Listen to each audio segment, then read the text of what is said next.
So I work in the upper Midwest. I'm an academic researcher. I am a rural sociologist, but I'm also a farmer. And I am working in some place-based co-production of knowledge with farmers and nonprofits in watershed groups. So that's really great because it gives like a place-based thing to work in. But the co production is really about creating an iterative process that really allows both the academic folks and the people on the ground in the communities to form the agenda. Like, agenda setting to me is really critical in co production, and also like the architecture of the process. Like, I like to consider myself a student of the architecture of process because it's really about you're going to have to go back in and iterate and check in with people and say, did we get this right?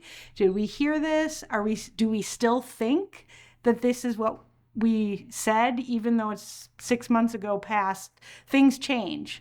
Emergent processes is what we have to try to figure out how to navigate in, and that's something that we're not often really great at doing. And so I think building processes that allow for a lot of check-ins with people, making sure that people's voices can be heard. So if that means having to take a step back and go out again and talk with more people to make sure we're getting the voices in, to me that's what's like key about co-production, because it's so easy for us, especially from an academic perspective. We're very well resourced often. It's very easy to do that parachute thing where you drop down in, and so we almost have to relearn ourselves how we do things and take cues from the local people. And that's what I always try to think about, and being really transparent and open about how we're going to do things.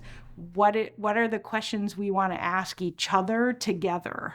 That's kind of what I like to think about.